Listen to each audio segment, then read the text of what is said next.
second session of today's plenum, entitled, well, I will change it a bit, Are the Radical Ideologies a Threat to Democracy? I'm very pleased to welcome on the stage our two speakers. Mr. Ramadan Ramadani, he holds a PhD in history and works as an analyst at the NISMA Institute in Skopje, Macedonia. He will initiate the session, followed by our second guest and speaker, Mr. Filip Balunovic, the political scientist from Serbia and also the executive editor of Le Monde Diplomatique Serbia. Again, thank you speakers for joining us. And before I give the floor to Mr. Ramadani, I would also like to make a short introduction into the way this session will be played out, the way we will do it. I think Fanny over there is already distributing pieces of paper, empty sheets of paper, and I would like to invite all of you, because as you know, in the previous days we had sessions followed by workshops at the end of the day. Today the context is a bit different, and I would like to invite all of you to use those empty sheets of paper and think throughout today's session, throughout this session, about some thoughts, some recommendations that you have for how to approach this issue. So, are the radical ideologies a threat to democracy? If yes, if you think yes, how do you think we should approach it, this subject? If not, then how these views should be integrated to create a good democratic society that have them included. Did everyone understand what your job is? So I would like at least one, from everyone, at least to have one suggestion, one recommendation, to write it on the A4 sheet of papers, and later we will see how we are with time, with energy, and how we will initiate this part of the second part of the session, followed after our presentations and some question and answers. Okay, so enough from me.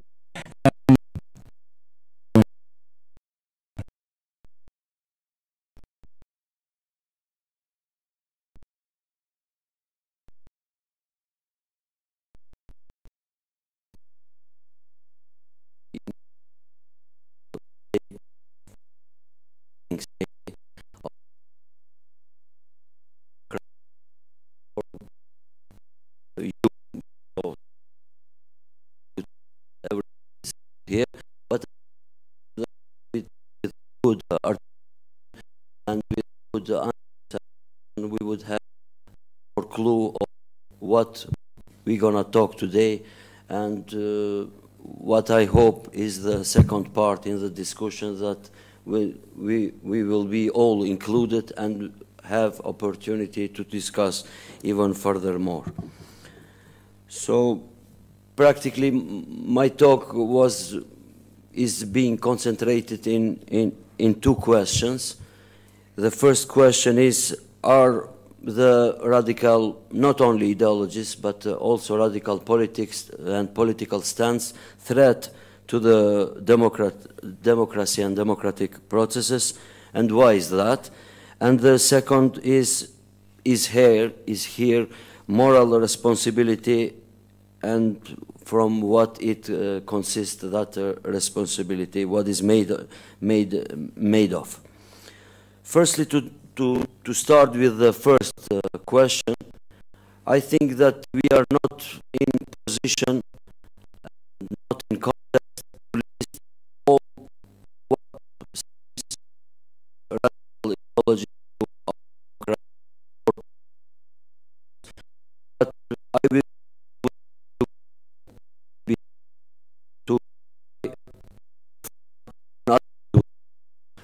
attitude of radical stance to recognize what can and what is threat to democracy.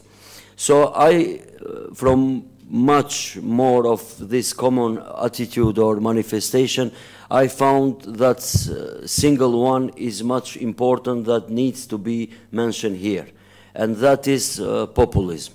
You know, you probably read a lot of books and theories what populism is and how it manifests in, and its kind of favor or sickness of our democracy. But I will try to bring before you one simpler explanation of what populism is.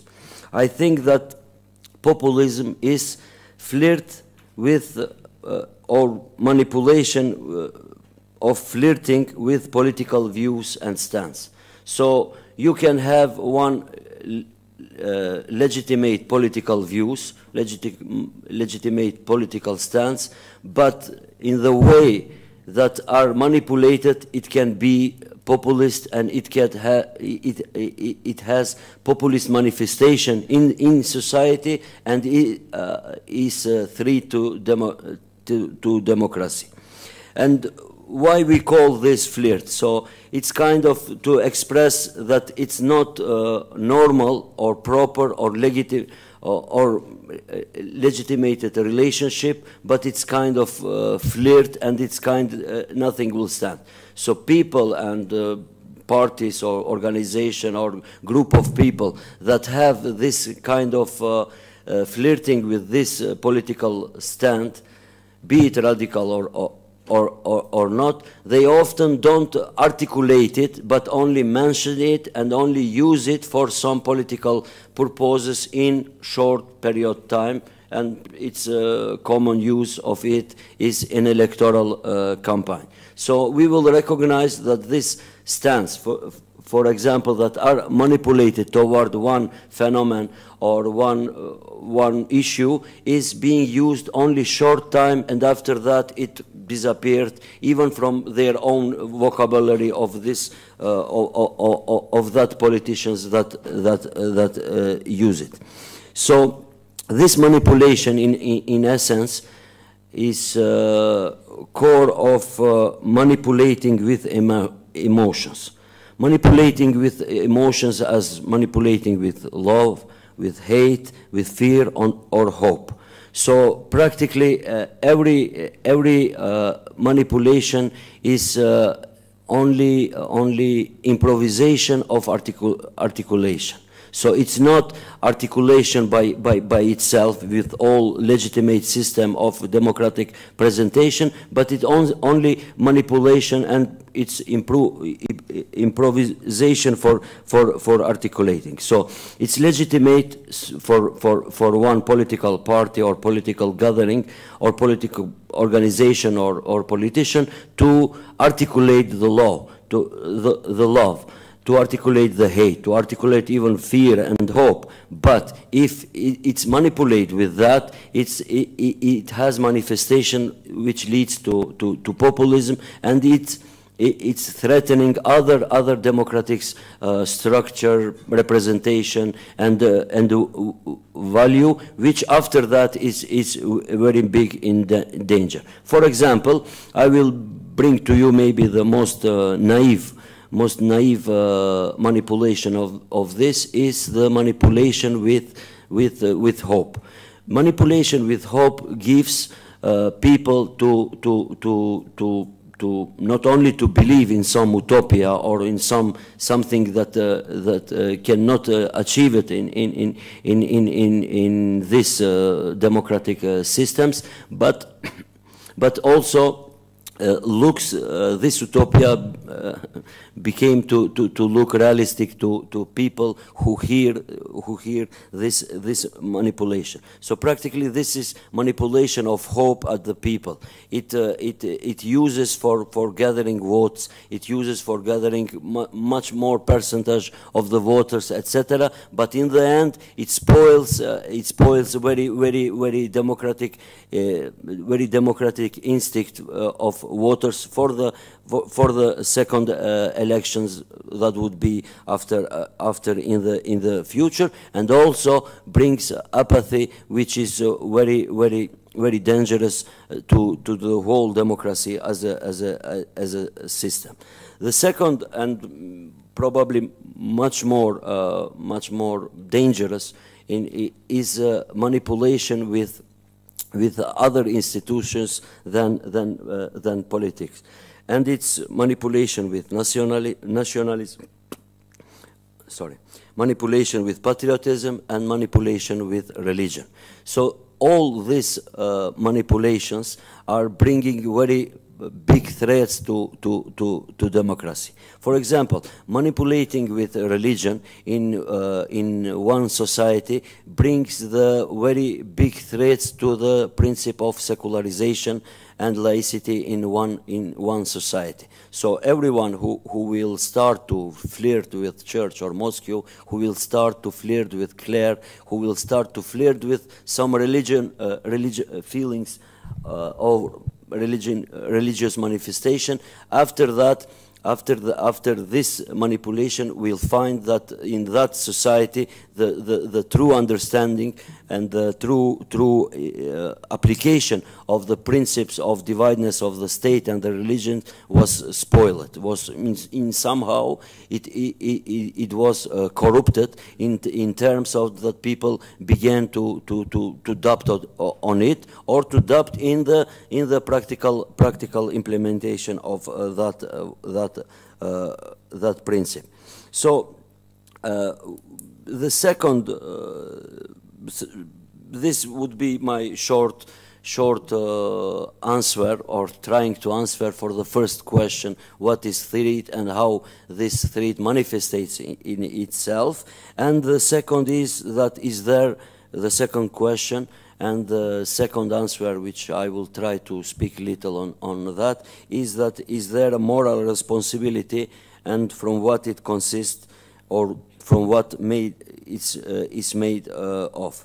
So practically everyone taking part in politics somehow find that there is a lack of moral, which is not true, of course, because there is a lot of morals in politics and in political, even in politicians itself, but that moral responsibility to everyday moral responsibility to the society, and also moral responsibility toward history and toward the history of democracy in our countries and in our contexts, each is much more meaningful for these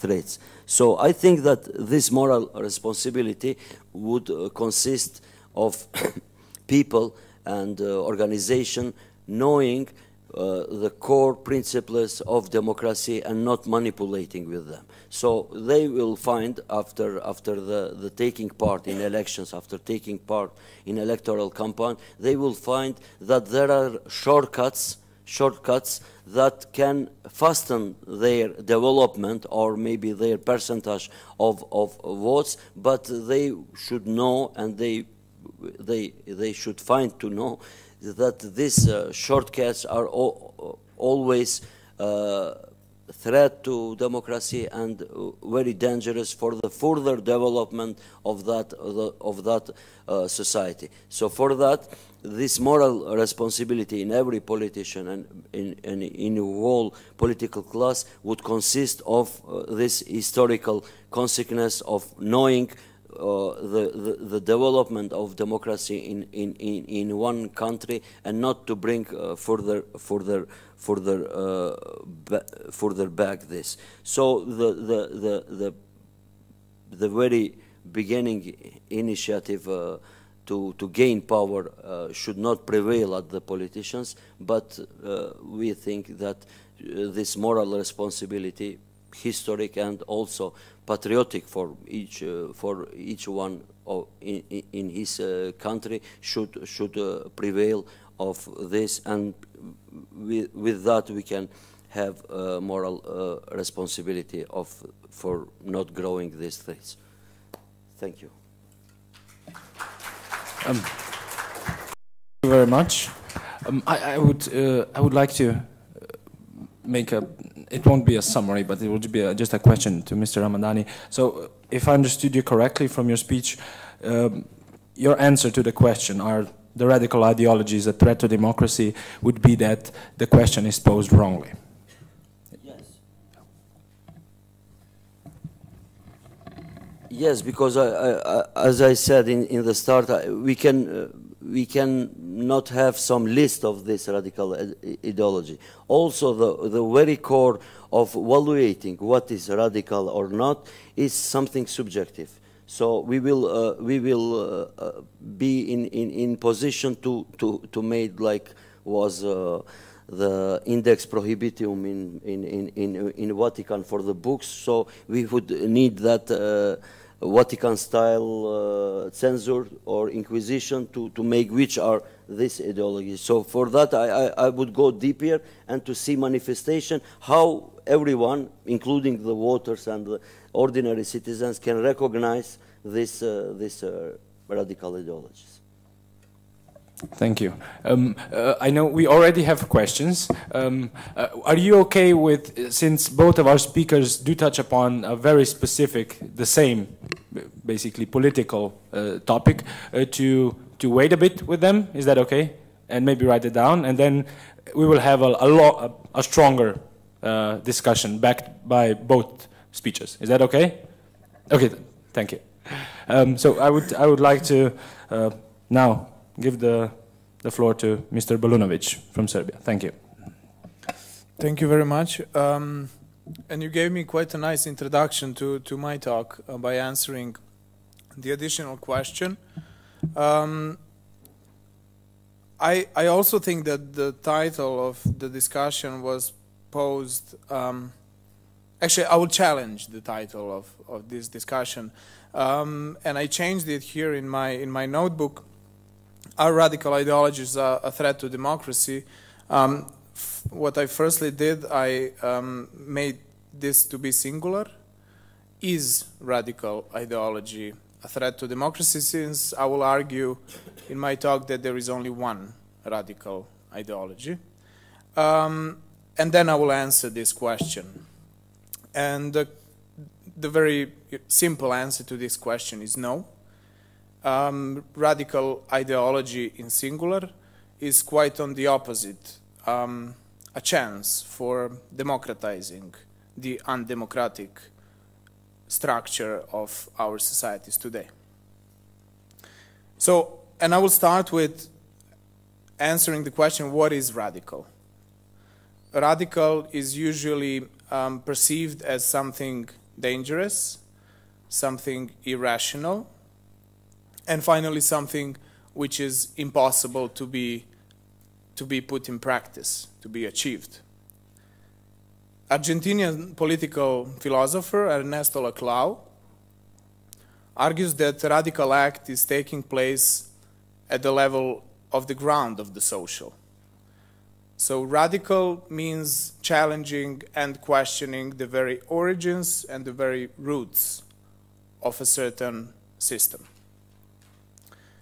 It is true that radical can be sometimes subjective, or the notion of radical, and it can be put in different contexts.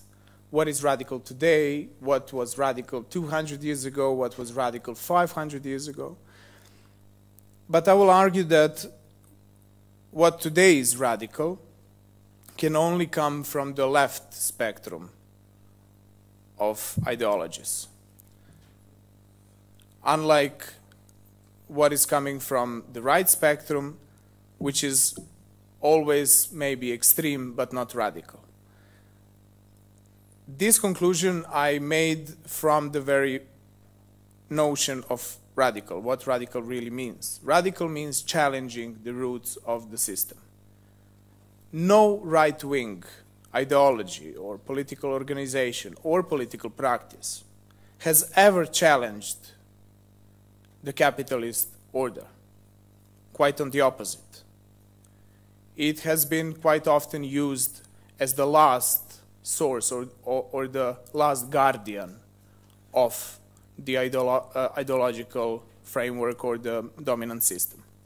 But I will come back to this later. What is also important is to say what radical politics can achieve, or what radical politics is aiming at. Radical politics, in my view, is aiming at something we call radical emancipation. What does it mean? What that precisely means, radical emancipation? The origin of radical emancipation we can find already in Christianity. An important notion is that the division between the contradictory sides, or the opposite sides, is very sharp. So you have a division between good and evil, if we talk about Christianity. Radical emancipation, in terms of Christian theologists, would mean that you cross that sharp line between good and evil, usually in the direction of good. What that means in secular terms, in today's philosophical, political, philosophical terms. Who can help us is probably the most famous and one of the most important philosophers of 20th and 21st century, Alain Badiou, who is making this difference between possible and impossible. So what used to be the border between the good and the evil, today became the border between possible and impossible.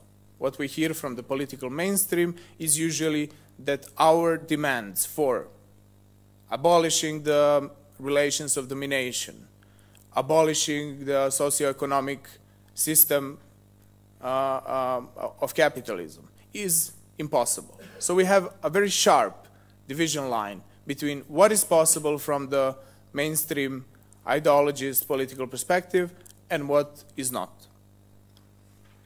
With that respect, what would be radical today, or what would represent radical emancipation, would be crossing that line between possible and impossible, not accepting the systematically imposed framework of our acts, not accepting that radical change, the change of the roots, are impossible today.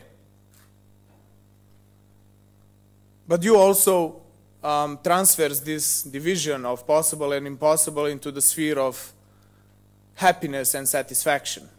He argues that one can be happy only once when he or she crosses that line of possible or impossible. Otherwise, our lives would be filled with everyday satisfaction or lack of satisfaction. So acting within the imposed ideological framework can make us being satisfied with ourselves. We can find a decent job, we can have a family, we can get a loan, we can buy a car, we can, until the rest of our lives, pay off that loan, and then our daily lives are consistent of something he calls satisfaction. But the true happiness is really a radical act. A radical act means finding what is possible in the sphere of impossible. So trying to find the sphere for our acts, for our practice, in what had been previously defined systematically as impossible. And this is the only way, in his view, and I agree, that we can reach happiness. To come back to the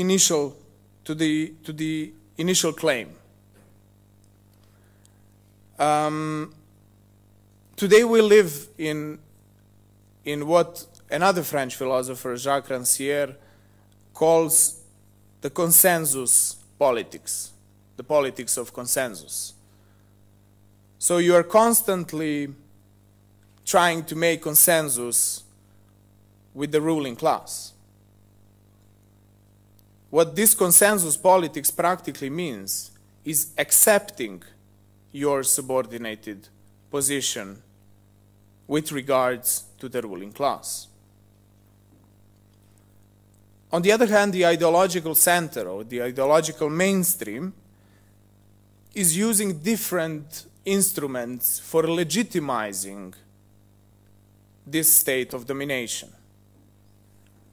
And one of the most powerful means of legitimization of today's system is precisely this equalization of the right and the left-wing political ideas.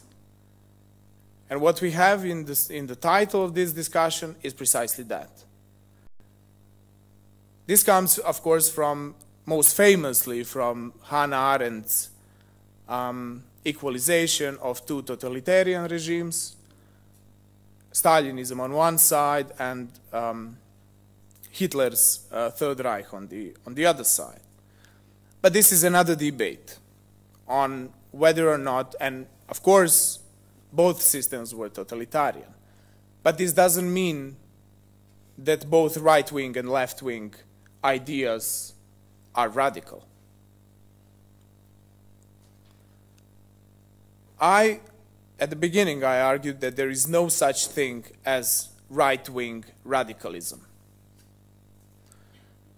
The right, as I already mentioned, not only that it has never challenged the capitalist order, the capitalist systematic essence and the framework, but it has been more often used as a last guardian of the system, as I already stressed.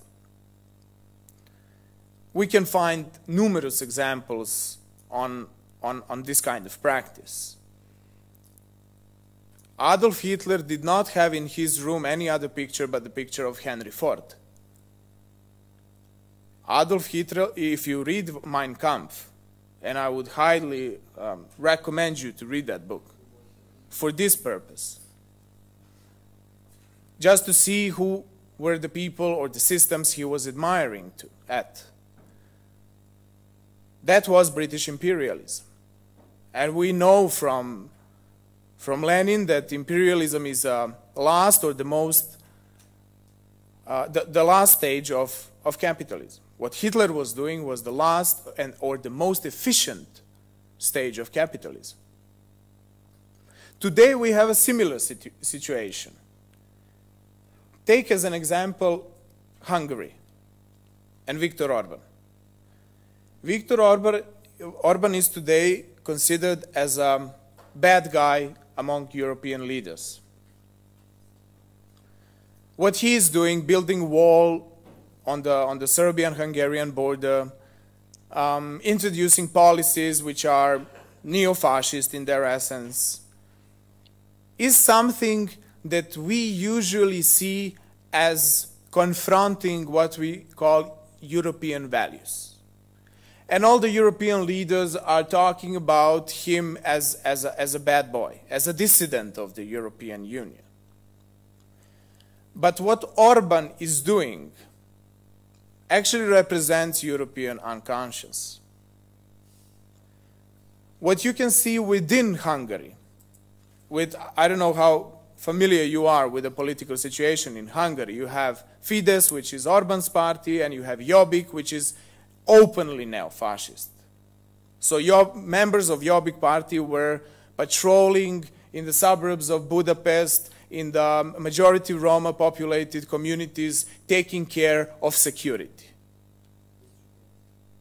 Sorry? Yeah. And Orban didn't want to deal with it. He just created a systematic framework where a neo-fascist practice can be conducted. Overnight, when the danger, so-called danger of immigration, of asylum seekers, of refugees, became so alarming for the whole European Union, Orban started behaving as Jobbik was behaving, externally as Jobbik was behaving internally. So Jobbik was Orban's unconscious.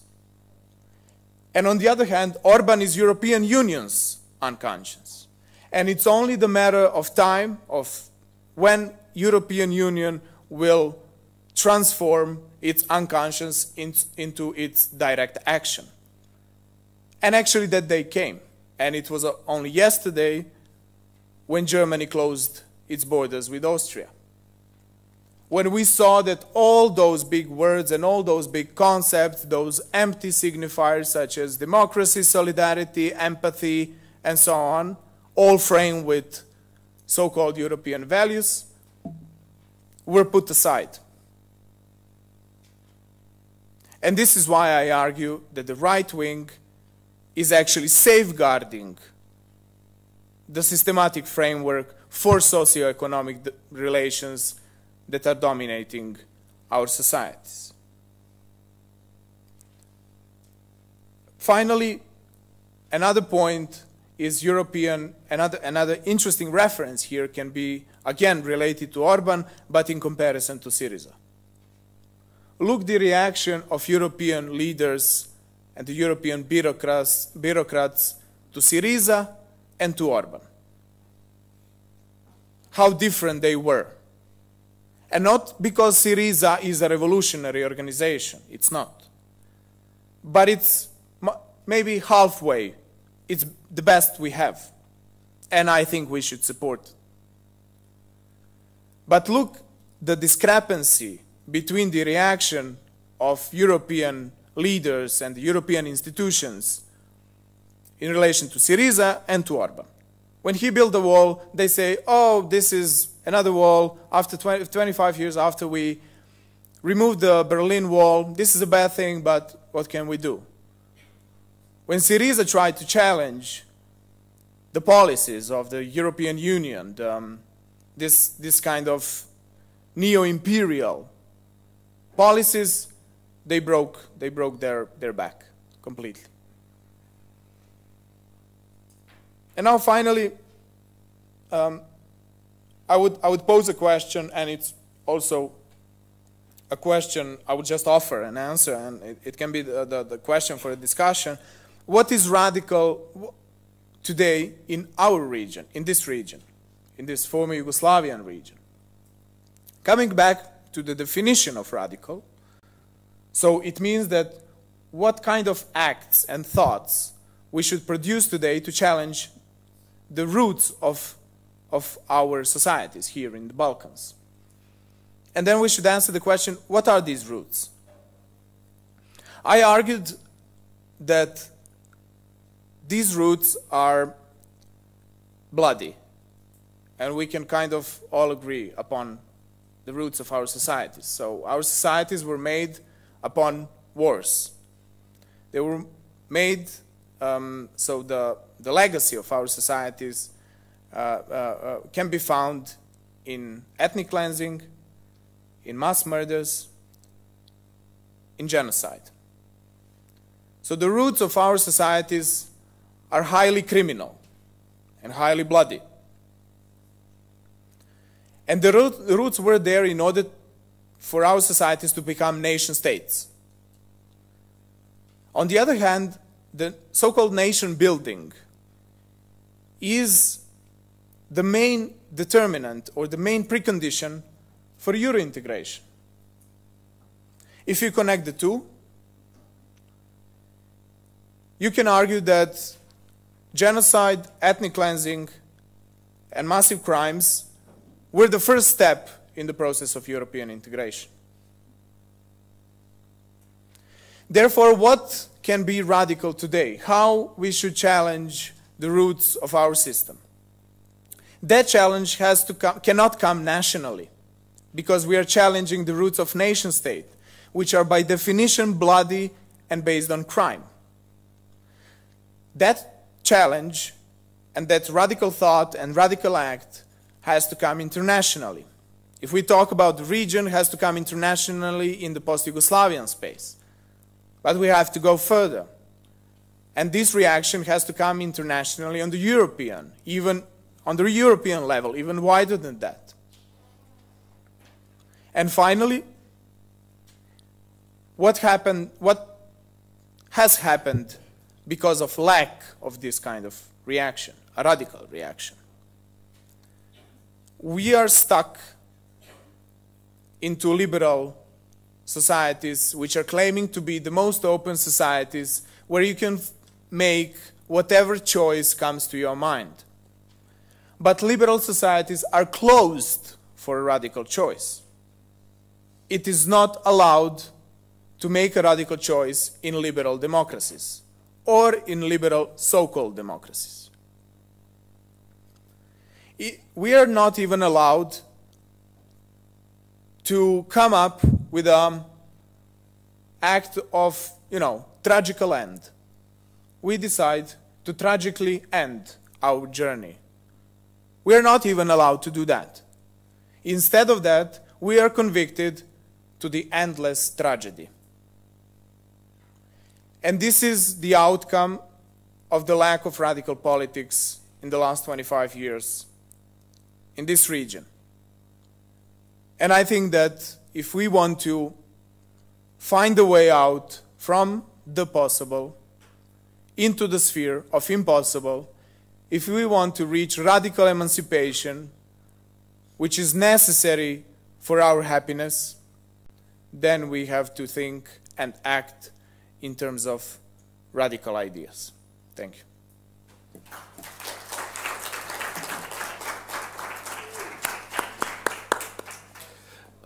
Thank you, Mr. Belunovic.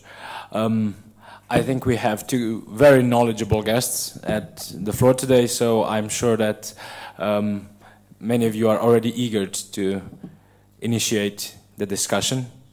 Both guests approached the subject from a slightly different perspective, yet remained within the same context. So I remember there were already hands from before. I do apologize because of my being bad with names. I will do slightly more primitive way of pointing out at you. Yes, and then the second one, and the third. Thank you. Thank you for your presentation.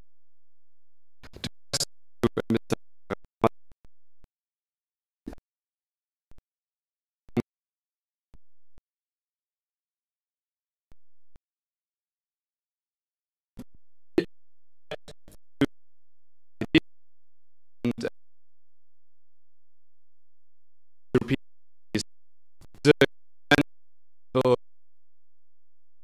Clear that to deal and that come wing, that can come from the right wing if they are against plurality, and it come from radical Islamic ideologies. So I would like you to elaborate a little bit more in how far these three ideologies can be a threat towards plurality, freedom of media, and protection of minority rights, and so on. Thank you.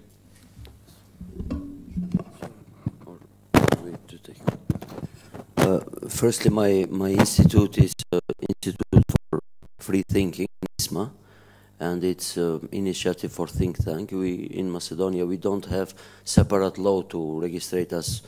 We have only NGO law, so practically this is a think tank institute, which consists of in making policies for cohesion, national cohesion, which is actual theme in Macedonia.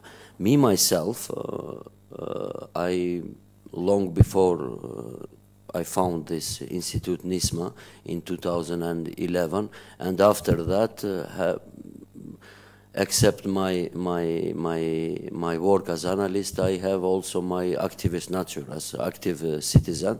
So I participate in a lot of civic actions here in our country, in Macedonia, and probably from every action I have one wound with myself, and I have one etiquette. So practically I'm maybe the most biggest collectioner of etiquettes here in Macedonia. So I have etiquettes from Islamic radical to the LGBT supporting activists, etc. So practically every etiquette in the opinion was put on me, but I'm still eager to be active citizen, not with the institute, but me as myself.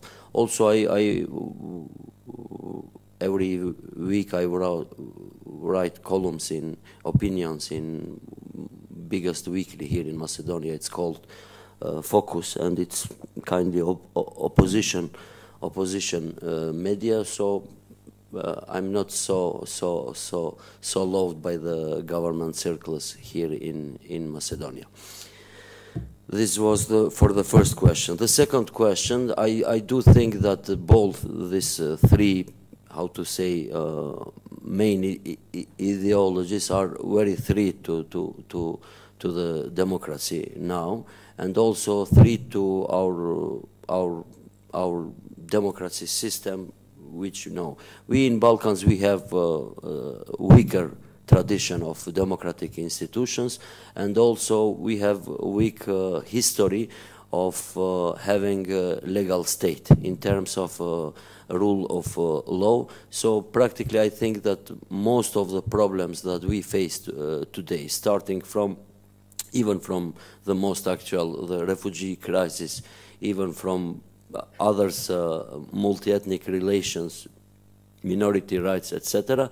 We have basically the lack of ruling of law in our status is the most of behind them, and it's probably because of our short history in building this status.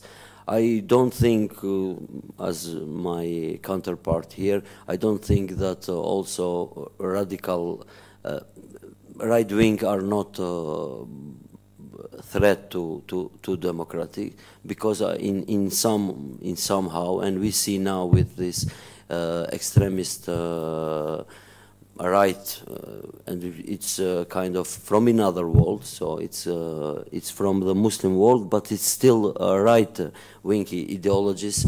They are both this so-called Islamic State. They are also questioning the very core of capitalism. You know, the last days we had media propaganda from them that they are trying to introduce the new dinar in golden. So practically it's questioning the core of all monetary system in the world. Of course it's propaganda and it's only in the very beginning initiative, but it shows that they are questioning this core system of international monetary system.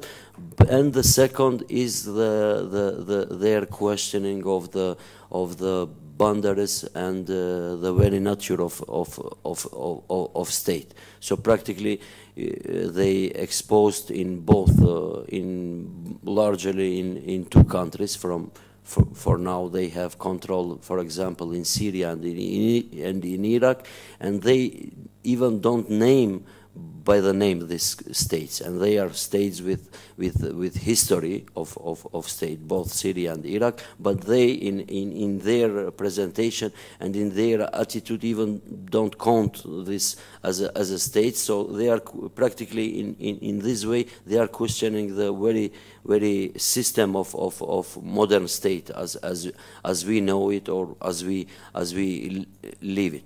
Practically this put them in same position as a radical, some radical left or anarchistic organization. And the second is that there are lot of examples in the world of so-called right-wing movements, but which are pan-nationalist. So they have very wired conception of the state, which is not compatible to the modern state. And only to answer in the end shortly your question, yes, I do think that these are all threat to democracy. Thank you. Would you like to make a comment as well? Yes, I can do it within the context. Yes, great. I would, yeah. For this, I would like to apologize to the speakers that I will, not, at least for the time being, not allow you to go into your own discussion, because otherwise, this might be a long process. So we have the second question here, please, and then the third and the fourth. I'm sorry if sometimes I don't see someone from the peripheral vision. Thank you. Okay. At first of all, it was my pleasure to attend this speech and to hear a lot about this speech. So when we talk about the radicalism, in my mind it's like a brainstorming, Charlie Hebdo, and I don't know, the conflict in Macedonia in 2001 year. So I have I have some questions. At first of all, I'm too interested about, did we have any connection with radicalism through the prism of Ohrid Framework Agreement and the conflict in Macedonia in the 201st year? And you mentioned about the District 8 in Budapest. I know a lot of this one, so I do not agree that we need to look through the prism about the totalitarianism and neoliberalism, that we need to act in the society as a radicalist, but I do agree that we need to be a radicalist. This is my favorite topic. That's the reason why I have some misunderstanding with this point, because in our society, being a radicalist, it means that you need to be that you have a connection with some ethnic groups, that you need to have a connection with some religion, and being nationalist. That's the reason why I'm too interested about the question: do we have any connection with framework, Ohrid framework in Macedonia, and conflict in the 201st year? And also, I'm too interested to hear more about on international level how you look on the conflict. I mean, the problem with Charlie Hebdo when we talk about the radicalism. I'm sorry. Can I just remind you, please, to introduce yourselves when you're with questions? Sorry, my name is Sunay Sabrilski. So that they will know who they are referring to. Thank you. Sunay Sabrilski. I study journalism at the Faculty of Law at the Justinianus Primus. Okay, you want to start?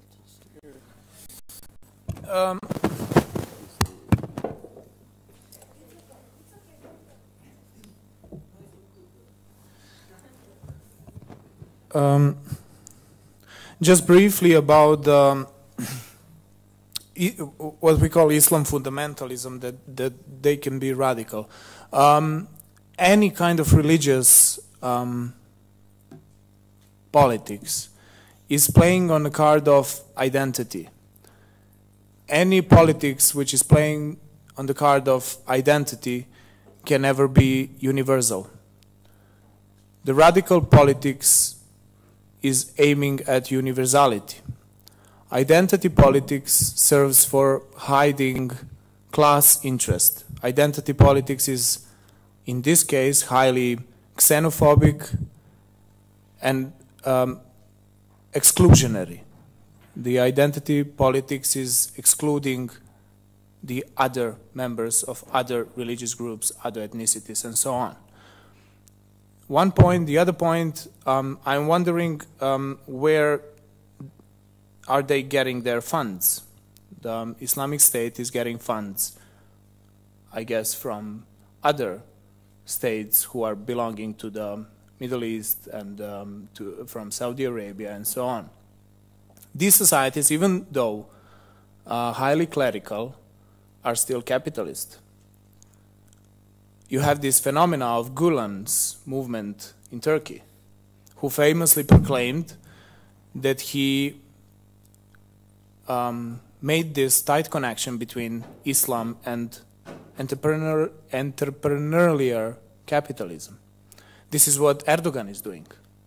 Erdogan is privatizing bridges in Istanbul. Erdogan is the same like Putin in terms of being a very authoritarian leader, just with clerical background. But whether having clerical background or not, this is still state capitalism. And state capitalism is the strongest guardian of capitalist system. And this is why I think that identity groups can never be radical. And they are not really challenging the roots of the system. When it comes to your question, I forgot. Is there any connection with radicalism? I'm too interested about the Charlie Hebdo situation. There's a lot of points on when we talk about Again, identity politics. When we talk about the radicalism, in my mind is always Charlie Hebdo. And is there any connection between radicalism, democracy, and Charlie Hebdo situation on international? I talk about international level. I don't think so. I don't think. I mean, I wrote an article on Charlie Hebdo when there was that whole discussion between, you know, the clash between secularism and some people were justifying what they did because even on the left. I mean, from the central left who are focused on identity politics, you cannot make fun of the prophet. You cannot make fun of Jesus. I mean, I'm making fun of prophet and Jesus every day. I live in Sarajevo. By the way, I'm cursing God every day. I don't think. I mean, what we really need is to take neither of the sides. I mean, neither of the sides was right. What we really need is challenging the clerical elements in the very Islamic states. So we need kind of decentralized resistance with regards to relations of domination. Because if domination exists, regardless of whether that domination is in the form of, you know, highly capitalist but liberal democratic state, or the form of clerical theocratic regimes, this is still domination. And of course they differ in numerous elements, but it's still, I mean, I'm always trying to to put the things in general terms. But if you are radical, you challenge both. I mean, in different manner, with using different, contextualize the situation, but that's all these are all the further steps. But first, we have to acknowledge that this trap of equalizing, like the counterpart did, Islamic State with communists and anarchists. I think personally that's the biggest problem nowadays, because it's delegitimizing the demands for radical emancipation coming from the left, which is very, very misleading. And you talked about manipulation. I think that's precisely what you did. Since the question, I believe, was addressed to both speakers, I would give the floor to Mr. Ramadani.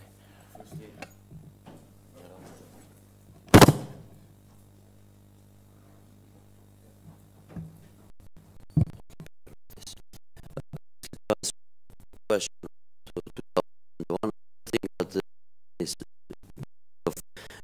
with ideologies and this armed conflict, what happened in Macedonia, and argument with results, what happened after that in Macedonia, because everything that was presented and started as a separatist movement practically ended in much more unitarian Macedonia. So I think that in historical context, what happened in Macedonia was kind of improvement of one misunderstanding of the true nature of the authentic multicultural society which was Macedonia, and I think that now is much better and much close to the reality which in our constitution now, after the framework agreement, is much more near the truth about Macedonia, and I don't think that it has any connection.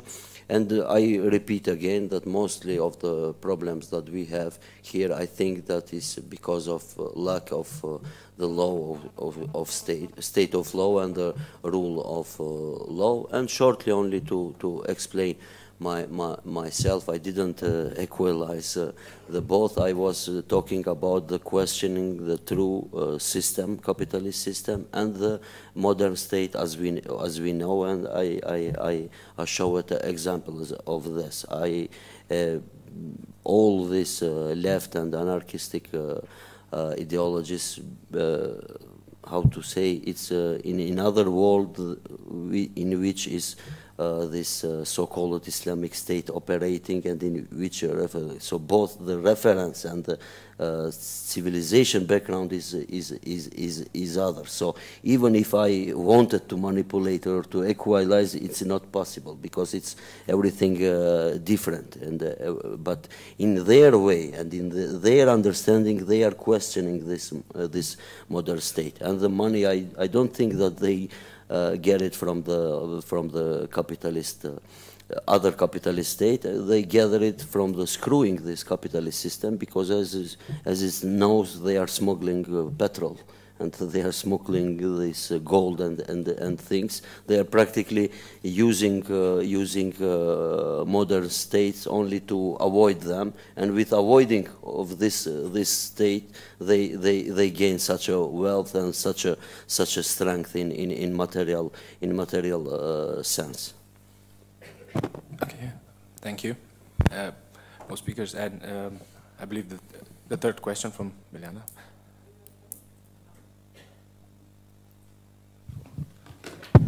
Okay, so you know me, I'm Biljana from the Youth Alliance Krusevo. So I have two questions for both speakers. For Mr. Balunovic, you mentioned in your presentation that, according to your opinion, we should support Syriza. I want you to give me explanation why we should support Syriza. And to Mr. Ramadani, I'm speaking now in our society. I'm from Macedonia. Do we need Syriza in our society? Thank you.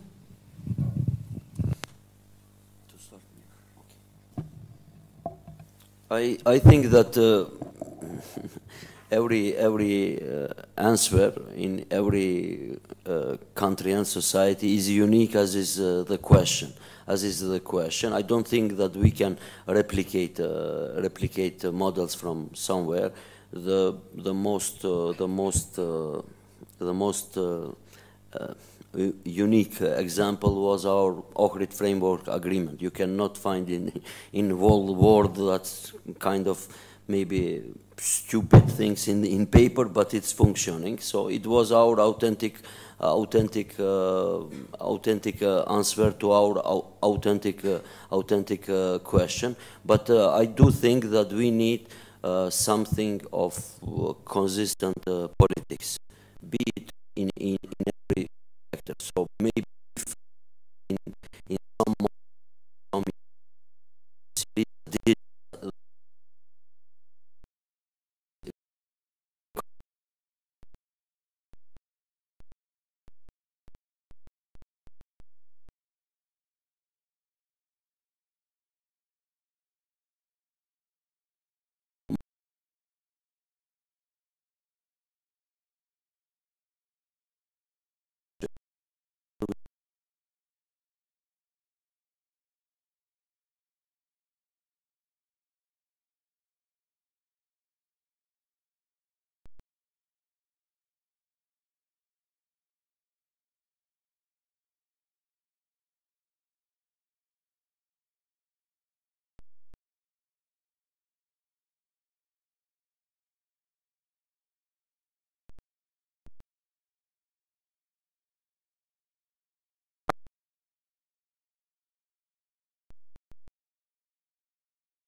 phenomena of socialism in one state. I mean, it has been tried in France, it has been tried numerous times, and we know it doesn't work, because it's not for nothing that the socialist project is international by nature. You cannot function as a national state surrounded by all other national states, you know, being a lonely island. I mean, we were talking with a colleague from Greece last night that there was that option to exit the Eurozone.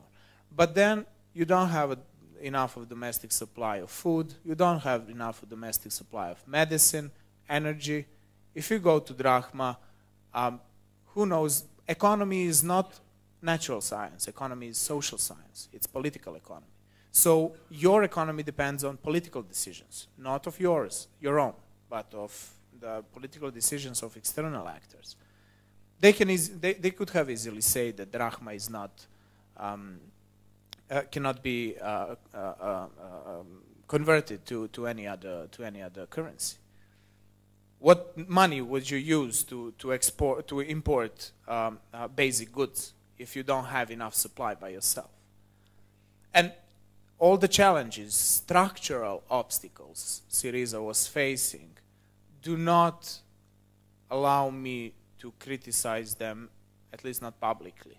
And this is a public event. So yes, left platform had right. You know, people who are now in Popular Unity are partially right. But then the question is about what can be done. I mean, and I still think that they should have stayed together, regardless of what happened. Maybe wait for elections in Spain. Maybe wait for that wave to go across other national states in European Union. Maybe, you know, but that's it. The situation is really different. I mean, if Varoufakis and Tsipras and Lapavitsas and the others couldn't find the answer, I'm not a smarter guy than they are. So I cannot give that answer for now. Thank you. We have the fourth question, the next question, and then two questions there. And wait, just a second. So 1, 2, 3, 4, 5, 6. Okay. Can we collect questions and then? We tried this on the first day, but it's actually quite a lot. So please, the colleague. Okay. Thank you. I'm Besart from Albania, graduated in political theory. It's not a question, it's more like a call for debate or a self-call to be there, me too. When we talk for threat or threatening democracy, I think we have to clarify something. When we are talking for threat, we are talking for only for democracy, only for Western countries and for USA, because we are talking for democracy. But we can't include here ISIS and some terrorist movement. Even, for example, in Russia, we have a civil society who is fighting for more democracy, but even in Europe we have some radical movements who are fighting for better democracy. They both the countries the country call them radicals, but in my opinion, what is common between Russia and European countries is that radicalism is a movement, is not only an act, is a movement of people to change the status quo for better life or just to change the status quo. I disagree that the left wing in Europe is radical and is threatening the democracy, because the left wing is more against the capitalism system, and in my opinion the right movements in Europe are against democracy. As well, I think that left wing came in power to face and to repair the mistakes who made the right wing. This is what I think that we have to face it. Yeah. It's not a question, so don't worry. It was just a comment. Thank you. Would you like to comment on, or we continue? I can just briefly. Capitalism doesn't equal democracy. So challenging, being anti-democratic doesn't mean necessarily to be anti-capitalist. Left wing is treating democracy. If I was right, if I didn't. No, you got it completely wrong. Okay.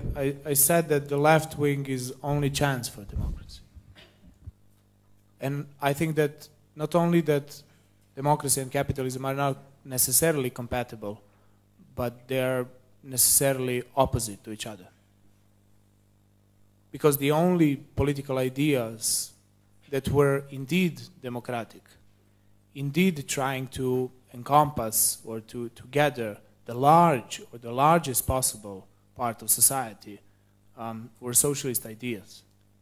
And you have conservative thinkers, liberal thinkers who would agree. I mean, both conservative and liberal thought has always been highly elitistic. They became democratic or more democratic than they used to be only because of the pressure from below. And that pressure from below was coming from trade unions, from workers' organizations, and from workers' parties. So, yeah, I hope we clarified. Okay. Thank you. The next question from colleague.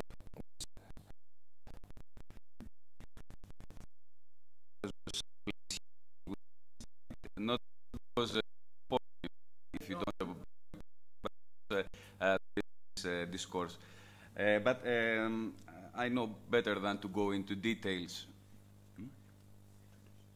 Okay. I'm Nikos, I come from Greece. I know better than to go into details about this whole referendum situation. However, I want to challenge your analysis a bit about the right being... Okay, yeah. About the radicalism coming only from the left, because from my point of view it creates a problem, a theoretical problem, because as I see it, Hitler was a radical ideology, right? You consider it not? Okay, so we can discuss about this later. And second, your analysis of the global order, I don't find Syriza being a representative of this kind of analysis. I mean, left wing is much less radical than your analysis would have it to be. So, and this is a question that I wanted to ask you, whether this Marxist analysis that you made of the world order, if you see it somehow imprinted or having a place in the contemporary discourse, or if this would be radical and left movements are just a step to that direction. Well, I agree that Syriza is not right, and I try to, try to put it in a way that they're semi or radical for these conditions, but not in general terms, of course not. And we talked about it yesterday. I mean, if Gramsci or Lenin would come and listen debates on Syriza, they would say, what the fuck these liberals are talking about? That would be a complete disaster, of course. What was the second? Sorry. Hitler and how he was not radical, but you claim this movement not to be radical, so there is no question there. Yeah, okay. Okay, but in general, you asked me about whether you can find in a contemporary world some radical movements. There is that big problem of the left, that either you have social movements, some who are acting out of institutions, who are politically, impotent, or you have the left or the social movements which decided to enter the institutions and then they assimilate into the mainstream. So what is crucial nowadays, in my view, is to try to, develop a political force from below in the form of social movement, create some kind of structure. You don't have to call it party or you can call it however you want, which won't be politically impotent, but which will start thinking in real political terms, but which won't, assimilate and become a social democratic party of Tony Blair's type. And that's a crucial question we need to find the answer to, I guess.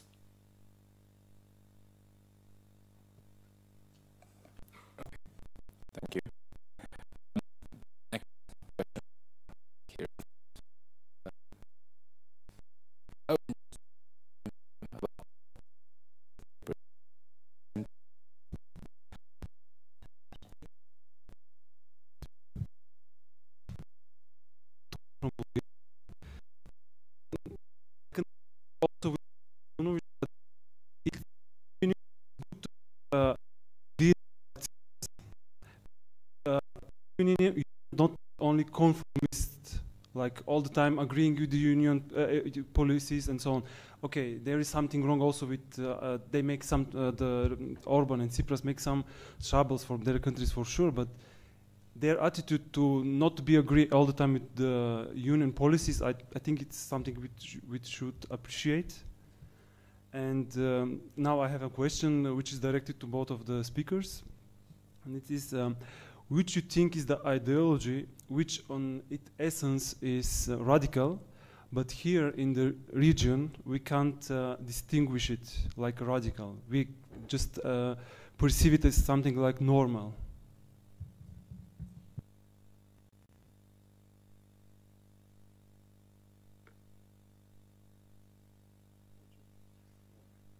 Shortly to start and after it.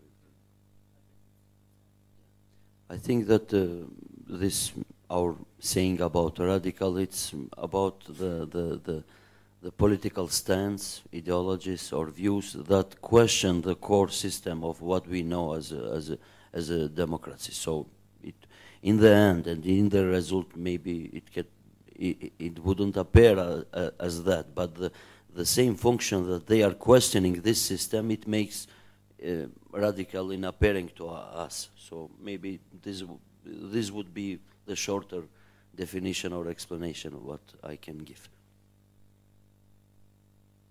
Okay, regarding Tsipras being, I mean, regarding the first question, I don't think that European Union appreciates the existence. I mean, maybe now, but before, I mean, you should just see the titles from the German newspapers before the election, before both the elections and referendum, and see the you know, desperate reactions of European leaders before both elections in Greece and referendum, saying that the world will disappear if. No, actually, I said that we should appreciate. Not, I'm not saying that we are appreciating, but we should appreciate. You mean them, because we do. Yes. Okay. Yeah, like but union. I mean, but that would mean that they are Democrats, which I claim they are not.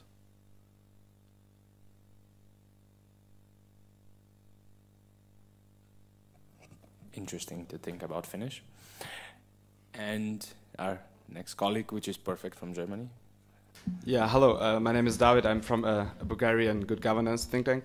And I have two questions to Mr. Balunovic concerning your statement that capitalism and democracy are opposed to each other.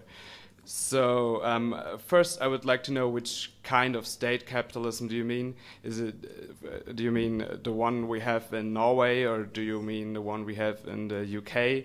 I would like you to be more concrete if you use these terms.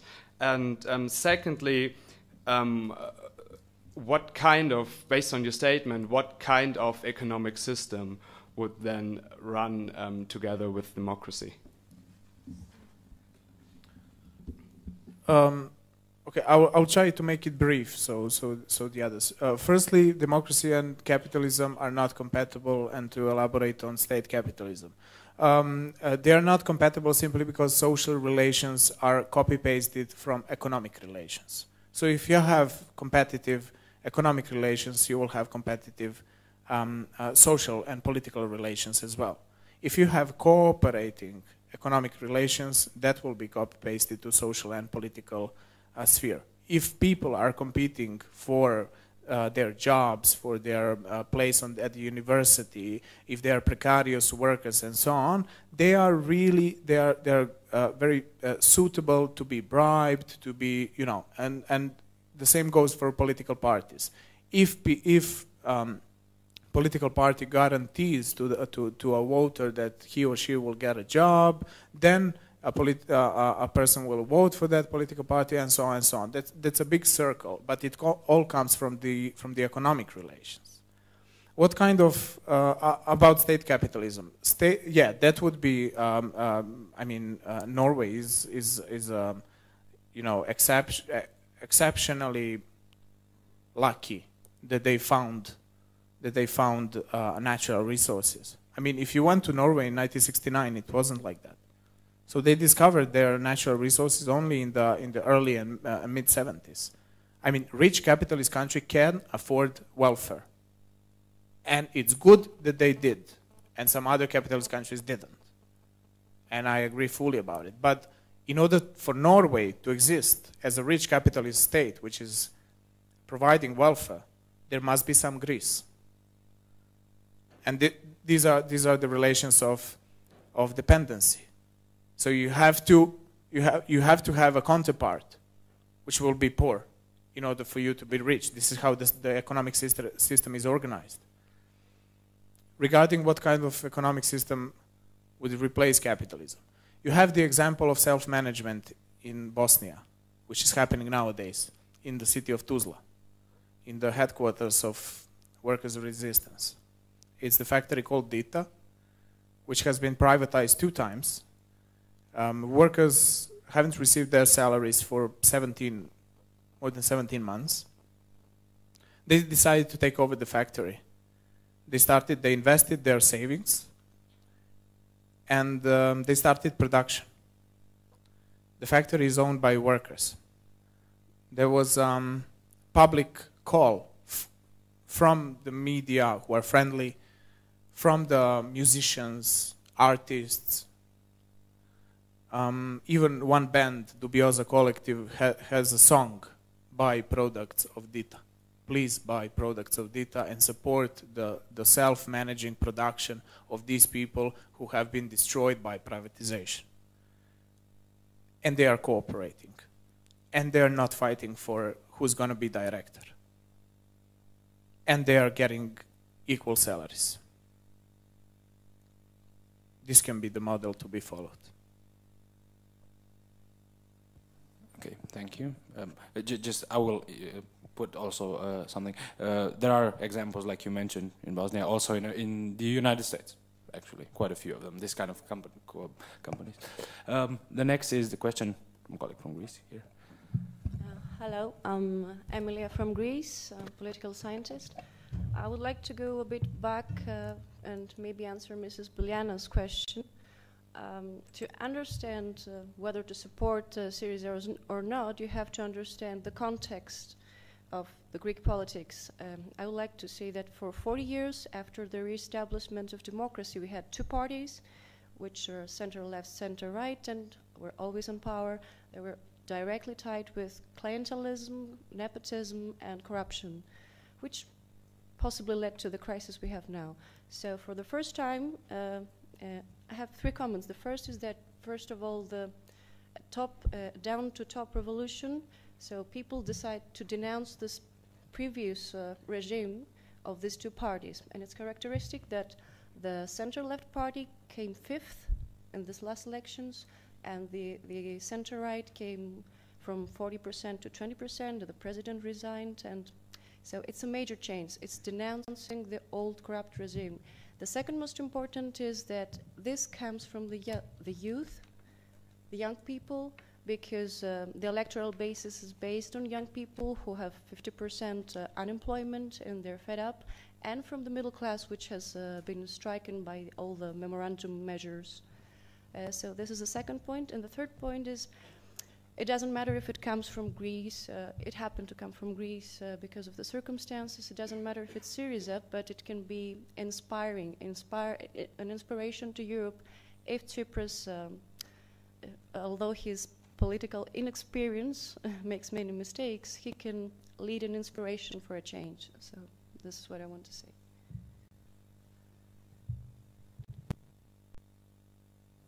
Thank you for the comment. And so we would go to the next question, colleague from here.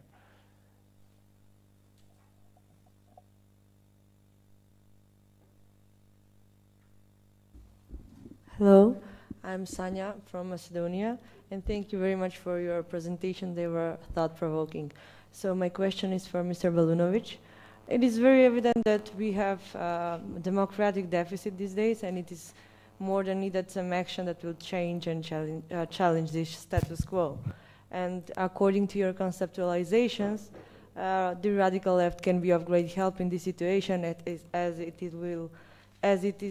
you said, it is the only chance for democratizing undemocratic structures. I close the quote. What we face today is that there is a very big rise of the right wing in Europe, and this is, according to you, extreme, yet not radical. So my question is, what is your explanation for the rise of the right wing? Is it maybe for security reasons or fear of the left taking the floor? And is there a hope for radicalism, for the development of strong radical wing on the Balkans that will give some hope and chance for democracy to flourish? Thank you. Thank you for the question. Yes, I think that after serious failures of the political mainstream of the central left and central right parties, and especially after the collapse of, after 2008 and the global social, economic and financial crisis, there was some new space opened for kind of new political ideas, which would, confront in a way political mainstream. And after every crisis, there is a chance for the left to mobilize people against the exploitation, against this is their crisis, but we are carrying it again, and it's again happening. You have the system which is constantly producing crises, and we as workers are constantly suffering their crisis, and so on. And they know it.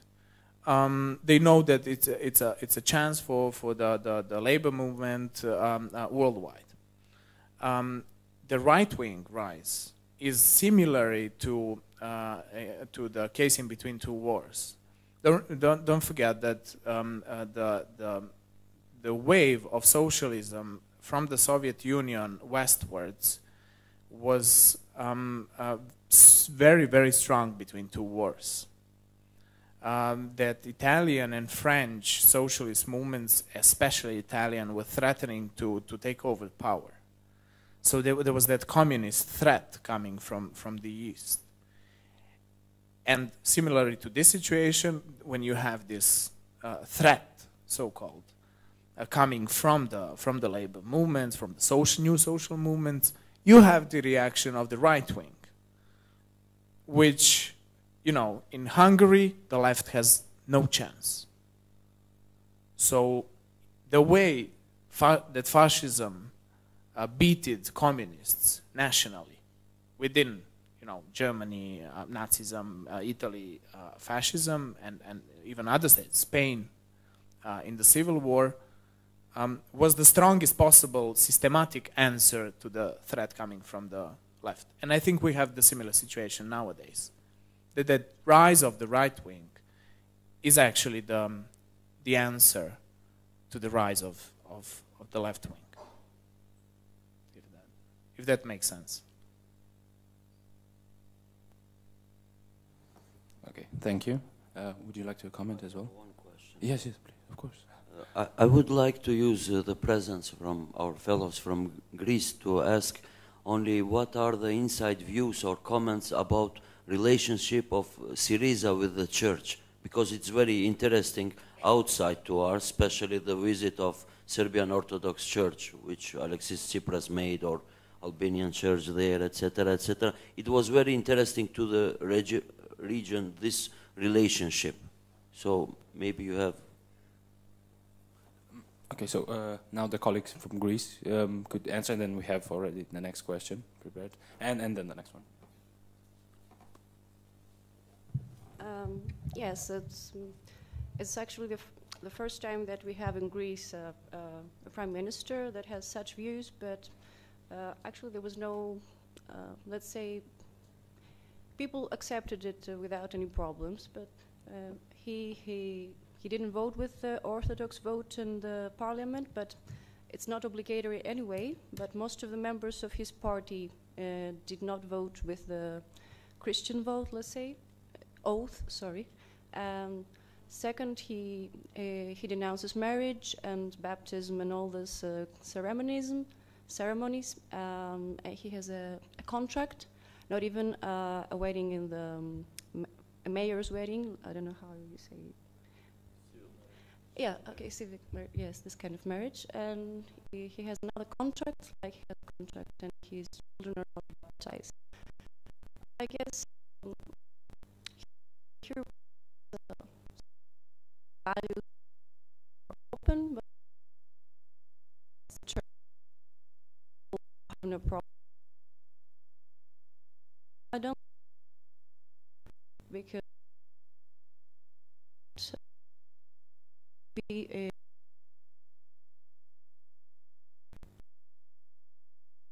I don't know.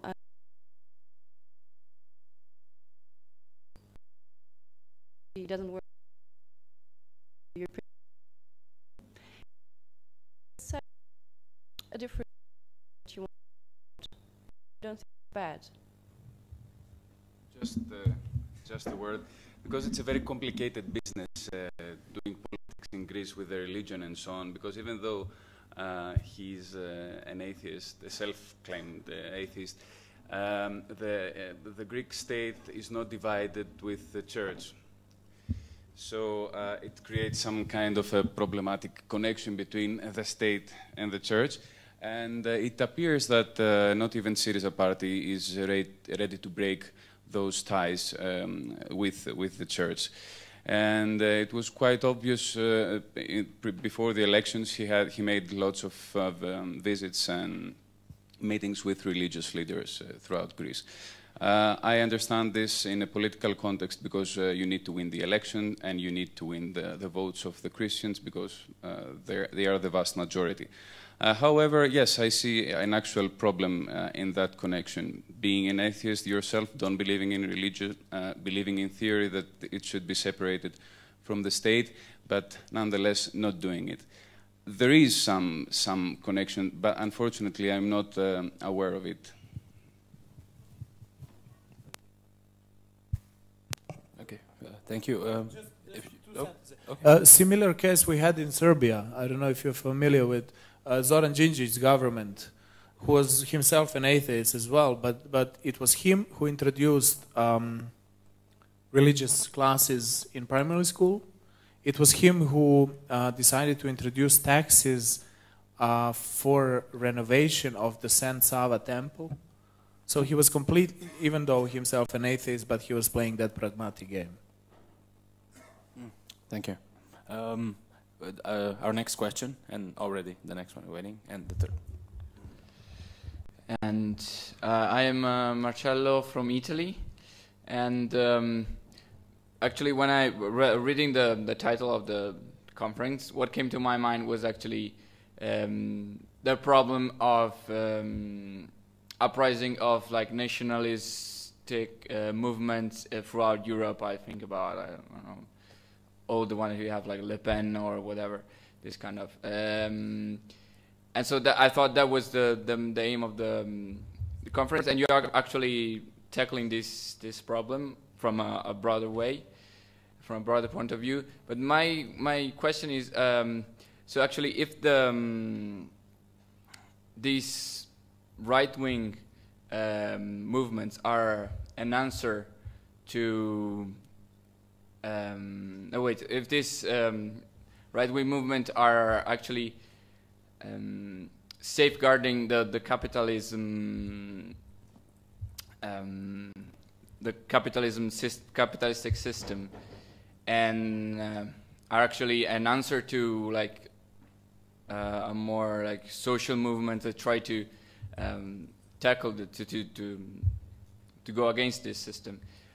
But actually, at the same time, also Europe is seen as like a power that is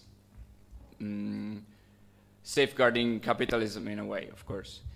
But these movements are can be a threat to Europe because they're nationalistic, and then they could be a threat to the unity of the European Union. So there is some kind of contradiction in this thought. That was my question. I mean, you're right. They are challenging European Union, but but on the other hand, I mean, they're challenging the common policies of the European Union. So they want to keep that national identity of their own. But even dissolution of the European Union would have never stopped the flow of capital. So they're not saying we should stop, you know, investing, we should stop receiving investments, we should stop, you know, this whole flow, which is one of the basic pillars of the economic organization of the Union. But they are only challenging it in political terms. I never heard neither Le Pen nor Farage nor I don't know who else talking about economic injustice. I mean, injustice of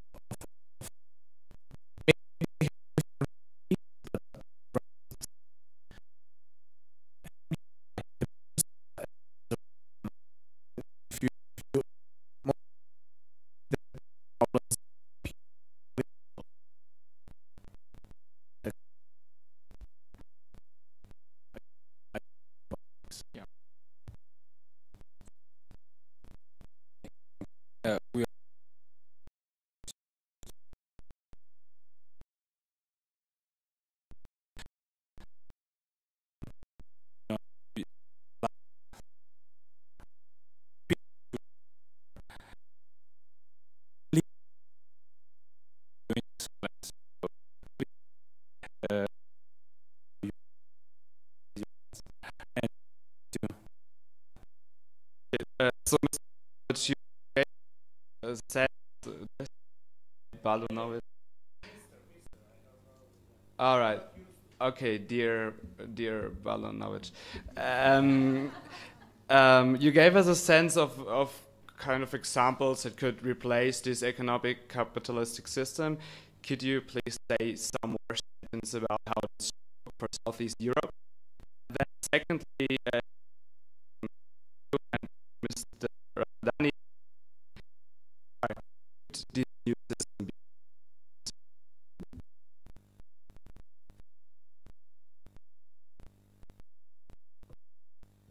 No, I don't have a clue about a new system of what.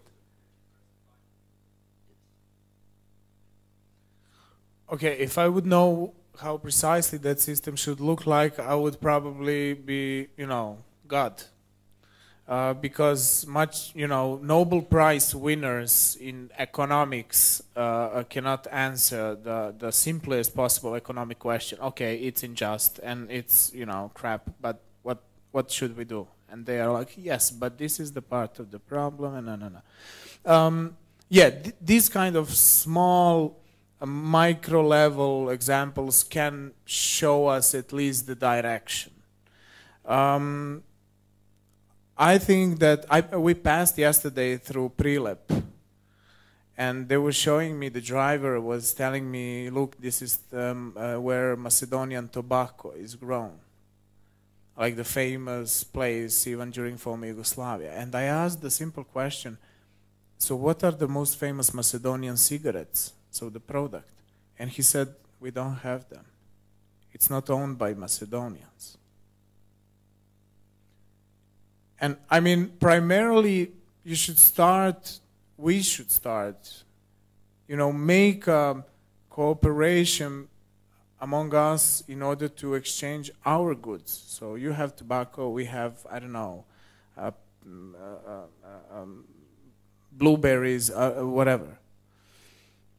And this is, but again, this has to be thinked. I mean, Kardel developed the self-managing, how the self-management should look like. Everyone loved the concept. I mean, even from Chicago school, they were coming to Yugoslavia to see what kind of economic miracle they are preparing. And of course, it produced, again, the oligarchy, even within the entrepreneurial units. You had bosses, you had party, you know. It's quite difficult to think of something, but these kind of small examples like are showing us at least our, you know,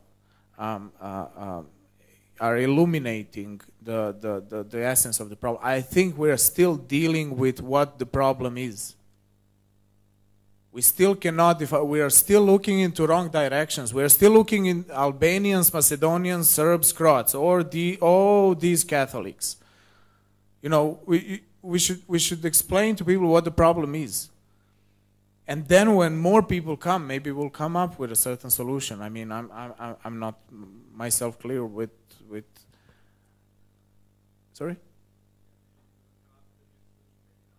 Yeah, but we should try. I mean, either you have to take, you have to sacrifice yourself. I mean, I went to Brussels. I really tried to do an internship over there, and I quit after a month. And I came back, and I'm jobless. I mean, there are some things, you know, I think that no one believes in anything anymore. You know, at least if we have some ideas, even if that will mean that we'll lose our job, that, you know, that you are not so convinced that you'll have what to eat next week. I mean, but you have to decide either to be, you know, satisfied or happy. It doesn't mean that you will reach happiness, but that's a risk. Revolution is a risky job. As Mao would say, revolution is not a tea party. Not tea party from the US, but the party with teas. Drinking tea. I mean, and this is the point of these kind of meetings, to say, okay, are you ready to give up your, as our colleague in the back was thinking about leaving his PhD in order to come here to Macedonia and, you know, draw graffitis. At least if it appears as a thought, it's enough. You know, to start thinking in terms of really changing something. You know, be brave, risk, fail. Try again, fail again. I cannot find a different path. This is the price. Either you're ready to pay it or not. Thank you for that. We have our next colleague with a question, and afterwards 2 questions from Twitter. Thank you for the floor. I'm coming from Bulgaria, and it was a very interesting presentation and discussion, but actually the more I think about the connection between democracy and radical ideology, the less I see it. Because one of the principles of democracy is expression of freedom of expression, and if you express radical views, it's still in accordance with democracy. And the other question, the other problem probably comes from what do we understand by radical ideology, because we tend to see it as religious fanaticism or nationalism, but aren't atheism, for example, isn't atheism the same, the opposite side of the same coin? Because whether you worship God 5 times a day or you curse God every day, isn't that a little bit radical? Thank you.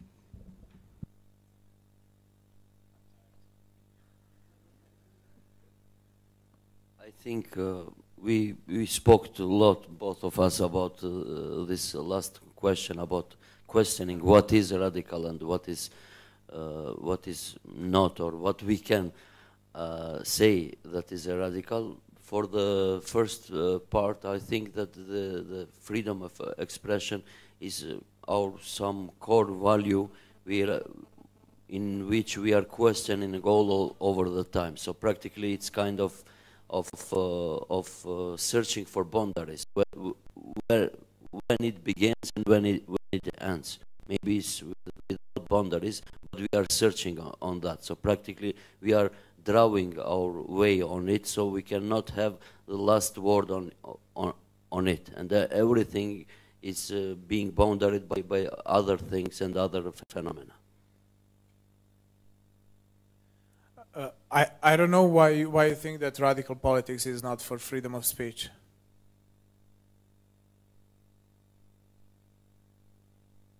I'm sorry. What do you mean? That you said that. You said that you don't. It doesn't seem like freedom of speech is compatible to radical politics, right? Did I get it right?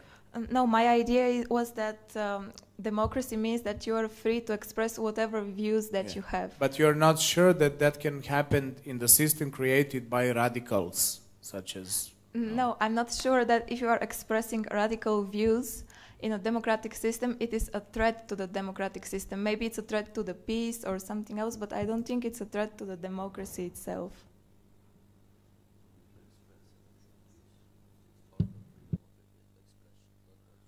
But yeah, but I never said that's a threat to democracy. Okay, we can discuss it later after because I didn't get it.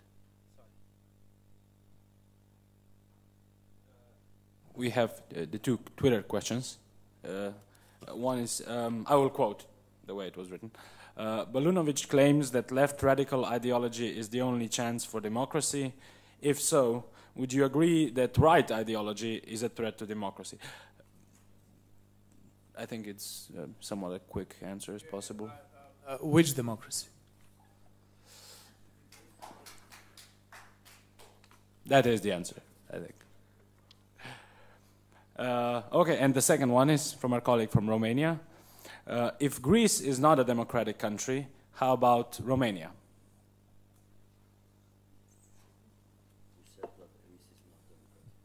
You can, please.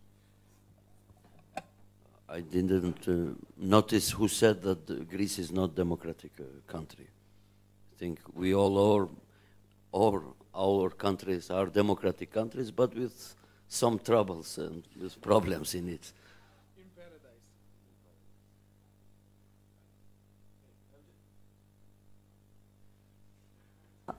Do you think that Macedonia is a democratic country? Yes, lost democratic country.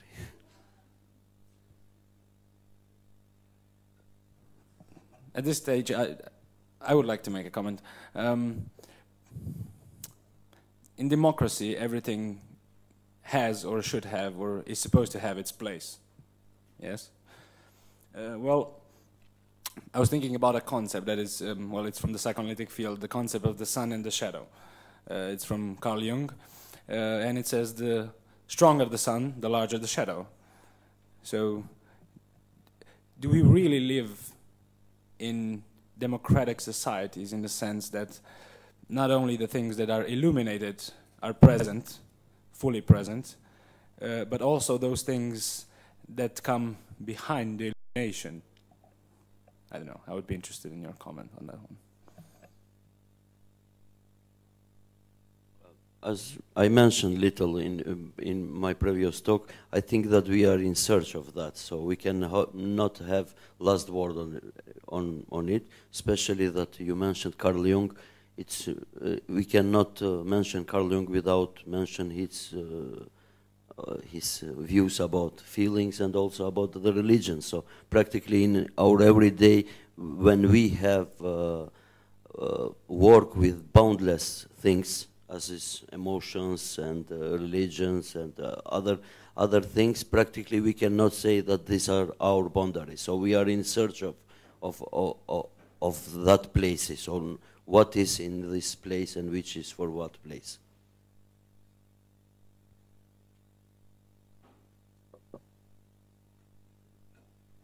Thank you.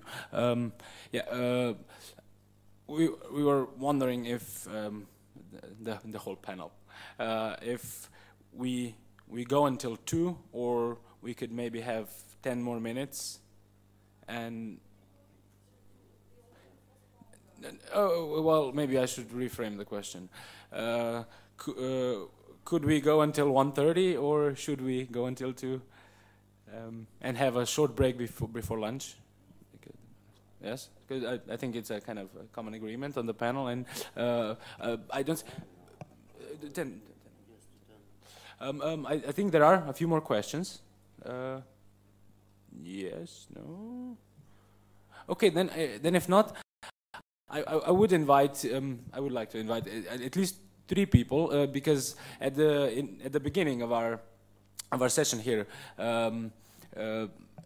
The task was presented to everyone just the way it was in the last 2 days, the workshops, to now during the session that we have here, to write on the empty sheets of paper some recommendations on how to approach, let's say, the subject, not to take one or the other position.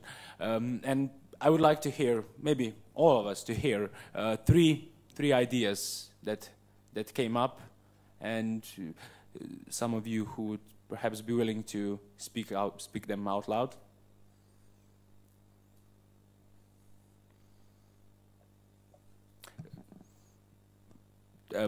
And by doing so, even going beyond some maybe doubts about English or stuff like this that really don't matter so much.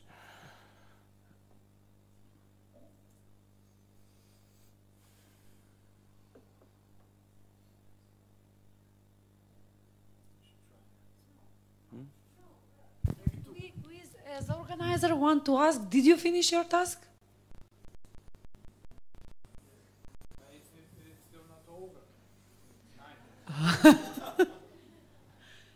Yes, oh, we have one colleague. Thank you. Sorry, for me personally, the task was not concrete enough. The task was not concrete enough. Maybe, oh, so since there is somewhat agreement to finish a bit early and have a break until lunch, maybe the time until lunch can also be for this, and I will help clarify again the question, the task itself. So the task is, as the previous 2 days, we were focusing during the workshops on recommendations with regards to the topic. Within the context of this this topic, this title, is the radical ideologies a democracy threat? The task would be to invite you, no, actually to give you the task, to write down recommendations coming from your personal view on this. If it is that, yes, radical ideologies are a democracy threat, then the recommendation on how to deal with it, the recommendation that can be put forward, let's say, in a press release that is sent out from after this conference or during already, or in the, if your position is the other one, no, radical ideologies are not a democracy threat, then this is the position that is that you take, and how then would be the best way to integrate what is perceived as radical ideologies by the existing system, let's say, that we have. Please ask if some additional elaboration is needed, or you get it, so to speak. Everyone. Yes, no, maybe, we'll see. There's a hand, thank you.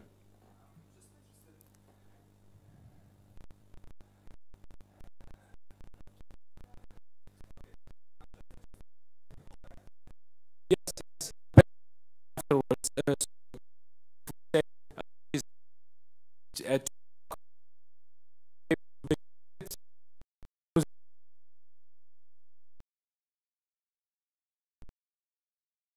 and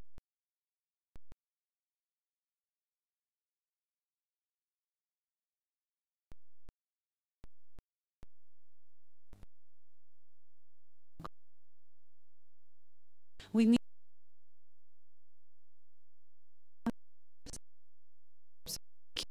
our hand. That is first. Secondly, Carlo, next time when you don't ask the moderator, I don't understand, they will explain you. So, but be on time with this kind of, I don't understand, they will explain you for sure. And recommendations to the, we agree, Stock and the IPG team, that the recommendations should be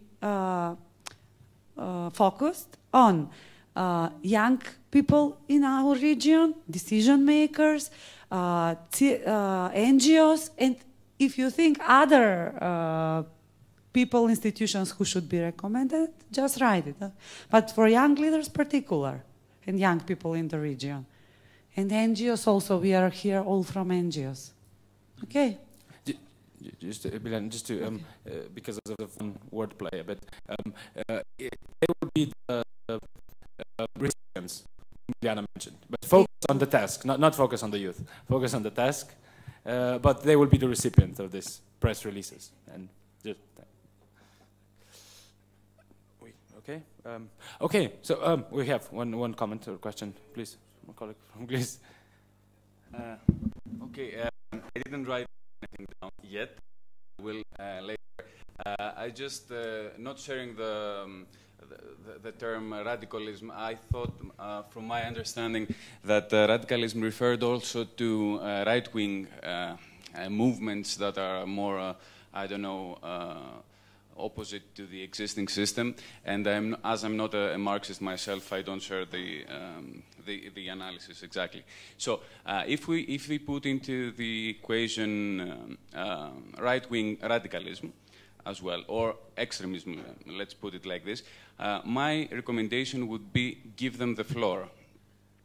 Give right-wing radicalists the floor. Let them talk. Make them talk, in fact. Thank you. And one more from Ilya. And in between this process of Mike, maybe this will help out a bit more. The question that is put forward here is basically it's a set of a lot of constructs. So, is the radical ideologies a democracy threat? What is in fact radical? What in fact do we perceive as democracy? What is a threat in the sense that it's not something just present and initiating some emotions, but yes. So these are I'm pointing it out because these are also like points that you could use to create the recommendations. Ilya, please. I want to point that it's not really like sustainable to give them the floor, because unfortunately we live the time of crisis, not only economical, social, and even cultural. So it's a bit danger, and populist movements can take the stage. And we have to learn from history what happened at the start of last century in Europe and all over the world. So we don't have to do the same mistake again. I'm speaking about right extremist movements, left extremist movements. They're, from my point of view, extremism is not good. Even it's religious or whatever, nationalist, I don't care. The best way is the middle way. Cooperation, peace, and democracy. Like we want, like we know, and it's like it have to be. For prosperity, for everything. Thank you. Thank you. Perfect. So with Ilya's wonderful address, we will conclude this session. I would like to thank again both guests for coming, presenting their perspective, and I believe it was a lot of food for thought. This food for thought, the part of it which will go on which you will put on the A4 sheet papers, I would ask you to bring them to lunch, and we'll put, I think we can put a table next to the entrance of the restaurant, and so everybody can place it there, and we will collect it. Thank you.